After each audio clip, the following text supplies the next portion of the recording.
Bueno, vamos a pasar a responder las preguntas que ustedes han planteado acerca del tema de la posmodernidad, que lo trabajamos a través de dos videos.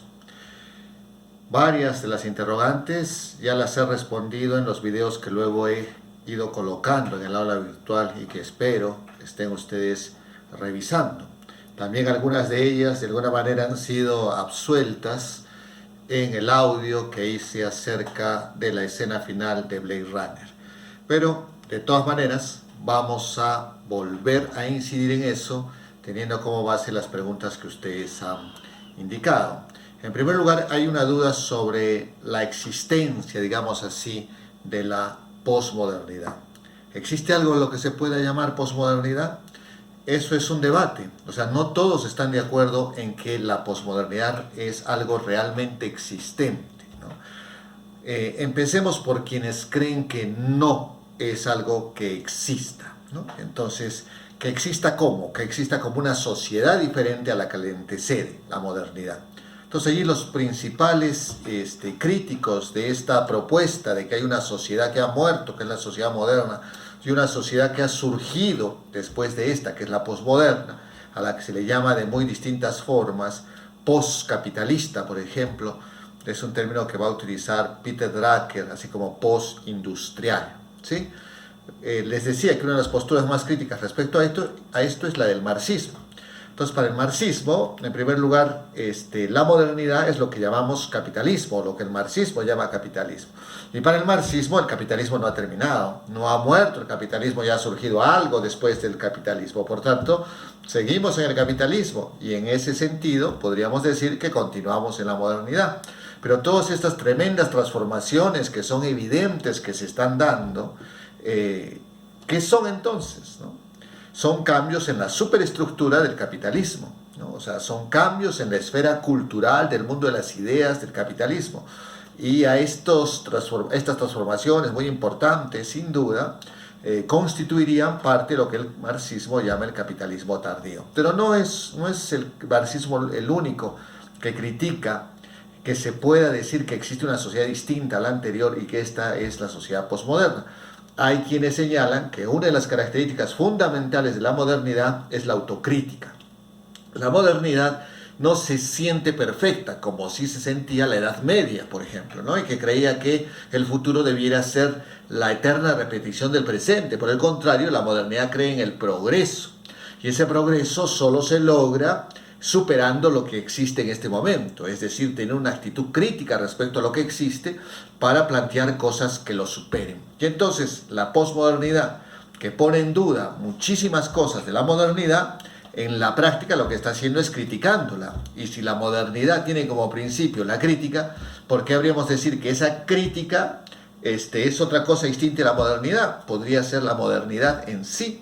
Y entonces hablamos de modernidad líquida, ¿no? O sea, una modernidad pero de una manera distinta, como habla Zygmunt Bauman.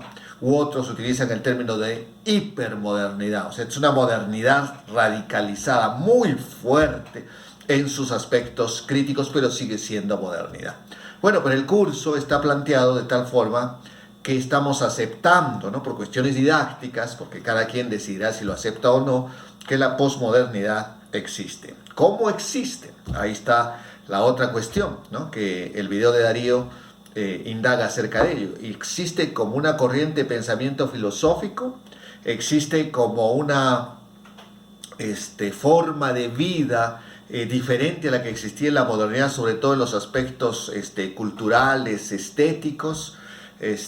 ¿O existe como un debilitamiento de las estructuras de la modernidad, ¿no? Entonces, o es simplemente un estilo artístico, literario, musical, arquitectónico, ¿no? Hay todos estos planteamientos. De tal manera que la posmodernidad se ha convertido en lo que en sociología se llama catch-all, ¿no? Que es un concepto que cabe todo dentro de él y por tanto, a final de cuentas, no significa nada. Pero en la asignatura estamos tratando de colocarle unas delimitaciones, hacer más inteligible esta categoría de la posmodernidad. Pero ya les menciono este debate que hay acerca de la misma. Bueno, Y sobre los videos, ustedes han preguntado cuestiones, por ejemplo, acerca de la verdad, ¿no? En la modernidad, la ciencia es el nuevo centro de todo. Dios ha sido desplazado y ahora es la ciencia la que está en el centro. ¿Y qué hace la ciencia? Encontrar verdades.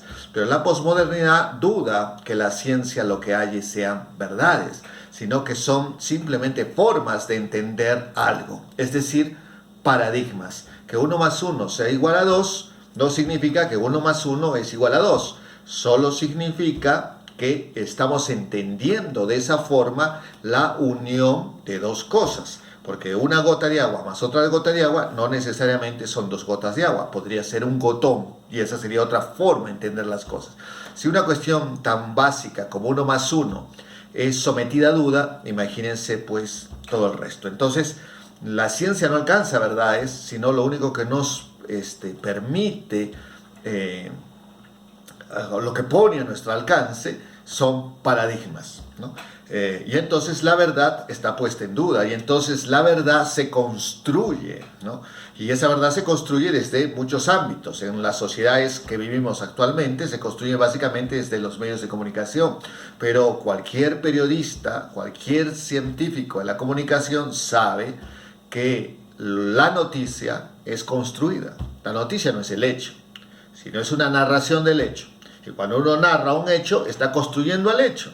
Está destacando ciertos aspectos, disminuyendo ciertos otros, etc. Y entonces allí en los medios de comunicación se ve con toda claridad que la mirada del periodista es quien construye el hecho finalmente. Pero esto no solo se da a nivel de los medios de comunicación, sino se da en todos los aspectos. Y entonces hemos dicho, por ejemplo, que el feminismo es un fenómeno clásicamente posmoderno. ¿Y qué plantea el feminismo? Que la realidad ha sido construida a imagen y semejanza del varón. Y que por tanto hay que reconstruir la realidad, hay que replantear la realidad a imagen y semejanza de la mujer. Que es una mirada, una subjetividad marginada, discriminada, etc. Y como defensora de subjetividades marginadas y discriminadas, el feminismo como defensor de estas subjetividades, entonces va a defender otras subjetividades. ¿Cuáles? Por ejemplo, las de las poblaciones aborígenes, las poblaciones llamadas originarias, las comunidades indígenas, las minorías sexuales, etc. Todas ellas tienen una forma de ver el mundo, incluidos los ancianos, los niños, etc. Tienen una forma de ver el mundo. Esa forma de ver el mundo es una subjetividad y va a ser defendida por el feminismo, va a ser defendida por la posmodernidad como una manera válida de ver la realidad que nos circunda.